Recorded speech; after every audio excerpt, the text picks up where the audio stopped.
আজি জাগুনত ডিব্ৰুগড়ৰ সহায়ৰ হাত নামৰ সংস্থাটোৰ প্ৰশংসনীয় পদক্ষেপ। অসহায় লোকক আগবঢ়ালে সহায়। জাগুনত সহায়ৰ হাত নামৰ বেচৰকাৰী সংস্থাটোৰ প্ৰশংসনীয় পদক্ষেপ। এই সংস্থাটো নতুন নিৰ্মালী গাঁৱৰ ডিব্ৰুগড়ত 2019 চনত প্ৰতিষ্ঠা হৈছিল।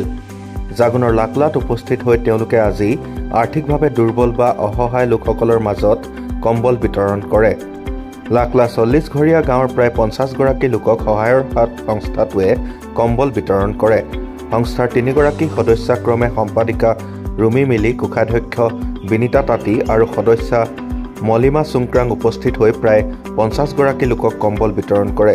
তেওঁলোকে আৰ্থিকভাৱে দুৰ্বল লোকসকলক সদায় সহায়ৰ হাত আগবঢ়াই যাব বুলি উল্লেখ কৰে। লগতে আজি কম্বল লাভ কৰা লোকসকলেও তেওঁলোকৰ এই মহৎ কাৰ্যক ধন্যবাদ জ্ঞাপন কৰে। আপোনালোকৰ চেনেলৰ যোগেদি সমূহ ৰাইজলৈ আপোনাৰ নতুন বছৰ শুভেচ্ছা জনাইছোঁ।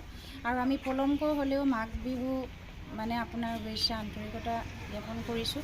আমি আজি আহিছোঁ জাগুনত আপোনাৰ যোনবিলাক ধৰক বৃদ্ধা মানুহ বা যাৰ কোনো নাই তেওঁলোকক আমি কম্বল বিতৰণ কৰিবলৈ আহিছোঁ।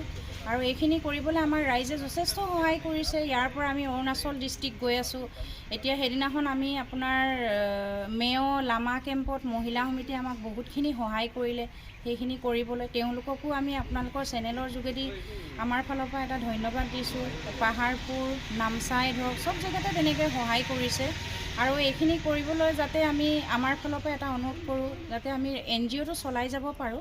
সেইটো কাৰণে তেওঁলোকক আমি এটা অনুৰোধ কৰোঁ আৰু যাতে আমাক তেনেকৈ সহায় কৰি যায়। আৰু আজি আমি জাগুনবাসী হৈ বহুত সুখী হৈছোঁ। আজি আমাৰ জাগুনত দ্য হেল্পিং হেণ্ড NGO ফালৰ পৰা বাঁহতি আহিছিলে। চ' আমি বহুত সুখী হৈছোঁ। আৰু যিটো ইমান ঠাণ্ডাত বুঢ়া বুঢ়ী কম্বল বিতৰণ কৰাৰ বাবে আমি বহুত সুখী হৈছোঁ। সেইবাবে বাঁহতৰ NGOটো বহুত আগবাঢ়ি যাওক বুলি কামনা কৰিছোঁ।